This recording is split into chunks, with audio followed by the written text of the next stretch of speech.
आज का ये एपिसोड शुरू करने से पहले एक छोटी सी बात। क्या आप भी अपना पॉडकास्ट बनाने की सोच रहे हैं? तो एंकर ट्राई कीजिए। ये पॉडकास्ट बनाने का सबसे आसान तरीका है। नंबर 1, ये फ्री है। नंबर 2, इसमें कई सारे ऐसे टूल्स हैं जो आपको अपने फ़ोन और कंप्यूटर पर रिकॉर्ड और एडिट करने की फैसिलिटी देते हैं।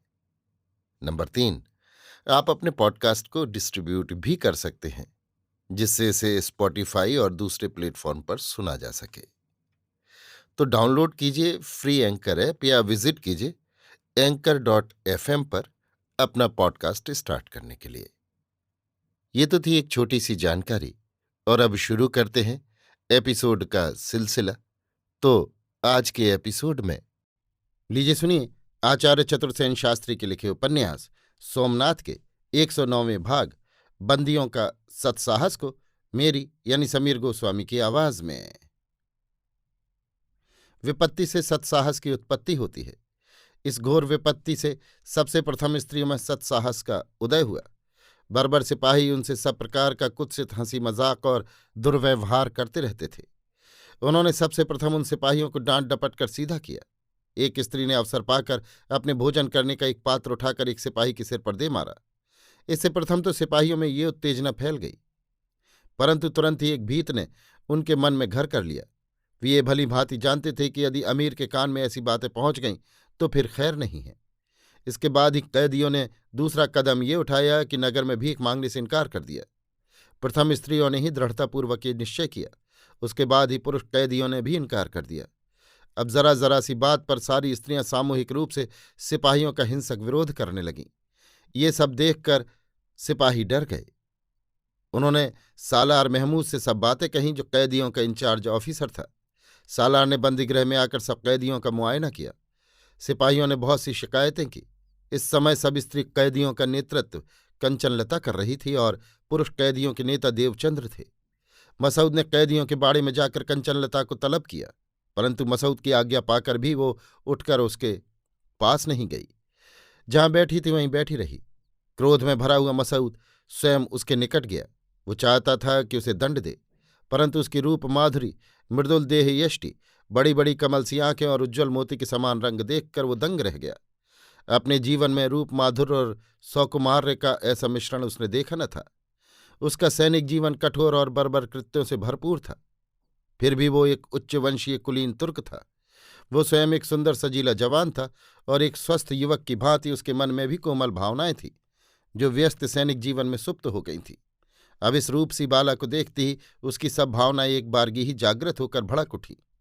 वो देर तक एकटक प्यासी आंखों से उसे देखता रहा। फिर उसने उससे कहा, खड़ी हो जाओ।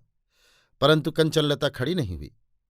मसऊद ने कहा, तुमने मेरा हुक्म नहीं माना। कंचनलता ने इसका भी कुछ जवाब नहीं दिया। मसऊद क्रोध नहीं कर सका। वो उसके निकट धरती पर बैठ गया और मृदुल कंठ से कहा, तुम्हारे खिलाफ बहुत बातें हैं। मैं सालार मसऊद अमीर का सिपहसालार हूं। सफाई में तुम्हें जो कहना हो कहो। मसऊद कंचनलता के बिल्कुल निकट सरक आया। वो मुंह उठाकर अपने प्रश्न के उत्तर की प्रतीक्षा करने लगा। इसी समय अकस्मात अत्यंत रीति से कंचनलता ने 3-4 तमाचे उसके मुंह पर कसकर जड़ दिए। फिर कहा, ये मेरा तुझे और तेरे अमीर को जवाब है। देवचंद्र खिलखिलाकर हंस पड़ा और कैदी भी हंसने लगे। स्त्रियों ने जोश में आकर मसऊद को घेर लिया। घोर और अपमान से अंधा होकर मसऊद ने आज्ञा दी, इस औरत को नंगा करके 50 कोड़े मारे जाएं। क्षण भर के लिए सर्वत्र सन्नाटा छा गया। रस्सियों में जकड़े हुए कैदियों ने लानत और धिक्कार की बौछार मसऊद पर करके उसकी ओर थूका। स्त्रियों ने कंचनलता को चारों ओर से घेर लिया। मसऊद अब यहां अधिक न ठहर तेजी से बाहर चला गया। शीघ्र ही 8 हथियारबंद पठान सिपाही और 2 कद्दावर जल्लाद हाथ में चमड़े के कोड़े लिए आ उपस्थित हुए। सब पुरुष कैदी क्रोध से थरथर कांपने लगे। बहुतों ने रस्सियां तोड़ाने की चेष्टा की। स्त्री कैदियों ने कंचनलता पर अपने शरीर झुका दिए। सिपाही आगे बढ़े। कंचनलता ने कहा, खबरदार वहीं रहो। सिपाहियों की आवश्यकता नहीं है, जल्लाद ही काफी है। मैं कोड़े खाने को तैयार हूं। सिपाही ठिठक रहे। वो उठी और हंसनी की चाल से चलकर जल्लादों के निकट आई और कहा, तुम अपना काम करो। जल्लाद, सिपाही और कैदी सब अवाक थे। जल्लादों ने उसे दंड स्थल पर ले जाने का संकेत किया। वहां जाने पर उसके हाथ बांधे, उसका वस्त्र फाड़ डाला, शुभ्र मरमर की प्रतिमा से उसका वक्ष और पीठ नंगी हो गई। देवचंद्र ने पत्थर पर सिर दे मारा। कैदियों ने लानत और अपशब्दों की झड़ी लगा दी। सबने अपनी आंखें बंद कर लीं। स्त्रियां पछाड़ खाने लगीं। देखते ही देखते उस कुसुम कोमल अबला बाला का वक्ष और पीठ लहू से भर गई। वो मूर्छित होकर दंडस्थल पर गिर गई। जल्लाद और सिपाही अपना काम पूरा करके चले गए। स्त्री कैदियों ने उसकी लोहलुहान मूर्छित देह को हाथों हाथ उठा लिया। अभी उसके शरीर में प्राण था। उन्होंने उसे वस्त्र से ढका। औषधोपचार और मरहम पट्टी का कोई प्रश्न ही न था। वे धीरे धीरे जल की बूंदें उसके मुख और आंखों में टपकाती रहीं। कुछ देर के उपचार के बाद उसने आंखें खोल दी। अपनी कुछ स्त्रियों से घिरी देखकर वो मुस्कुराई, पर तुरंत ही वेदना ने उसकी मुखाकृति बिगाड़ दी। इसी समय एक सिपाही ने एक पुड़िया और कुछ गर्म दूध उसे लाकर दिया। दूध पीने से उसे कुछ बल आया। पुड़िया में एक प्रकार का चूर्ण था। जिस कागज में पुड़िया बंधी थी उसमें लिखा था, हौसला रखो, सहायता निकट है, चूर्ण जख्म पर छिड़क दो। ऐसा ही किया गया। उस दिन कैदियों को ये तसल्ली हुई कि बाहर से सहायता का उद्योग हो रहा है और वे निरे असहाय निरीह नहीं हैं। वो रात कंचनलता को गोद में लिए रहकर स्त्री कैदियों ने व्यतीत की। इसी एक घटना से कैदियों में एक संगठन और सहयोग की भावना का उदय हो गया। दूसरे दिन ही से सब स्त्री कैदियों ने भोजन करना त्याग दिया। उनकी सहानुभूति में पुरुष कैदियों ने भी ऐसा ही किया। 3 दिन तक इस विषय पर कोई विचार नहीं किया गया था, परंतु इसके बाद मसूद चिंतित हो गया। उसने चाहा कि अमीर से कुछ कहे, पर उसका साहस न हुआ। कैदियों के निकट जाने का भी अब उसे साहस न होता था। यद्यपि उसने कंचनलता पर कोड़े बरसवाए थे, पर सच पूछिए तो वे कोड़े उसी की पीठ पर पड़े थे। उसकी भूख, प्यास, नींद सब उड़ गई थी, पर उस कोमल कुसुम कली के प्रति किए हुए अपने निर्मम व्यवहार के लिए अपने को धिक्कार रहा था। वो उसे देखना चाहता था, परंतु निकट जाने का साहस नहीं करता था। जब उसने सुना कि कोड़े खाकर वो मरी नहीं, जीवित है, उसने उसकी मरहम पट्टी और खाने पीने की समुचित व्यवस्था कर दी। परंतु कैदियों ने भोजन करना स्वीकार नहीं किया। मसूद इससे डर गया। पुरुष कैदियों में निर्भयता, उद्दंडता और क्रोध की भावना बढ़ती जाती थी।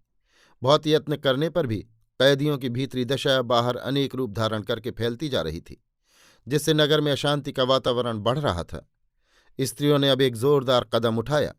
उन्होंने निर्णय किया कि इस प्रकार से नंगी होकर कोड़े खाने से मर जाना अधिक उत्तम है। कंचनलता अभी तक बहुत कमजोर थी, परंतु अब सब स्त्रियों का नेतृत्व रुक्मणी नाम की एक सोरठ महिला कर रही थी। उसने कहा, बहनों, कंचन बहन की प्रतिष्ठा पर हमें बली होना होगा। कहो, कौन अपने प्राण देने को उद्यत है?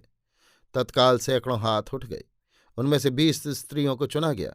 अनेक युक्तियों से बहुत सी अफीम मंगाई गई और 20 स्त्रियां शांतिपूर्वक अफीम खाकर चिरनिद्रा में सो गईं।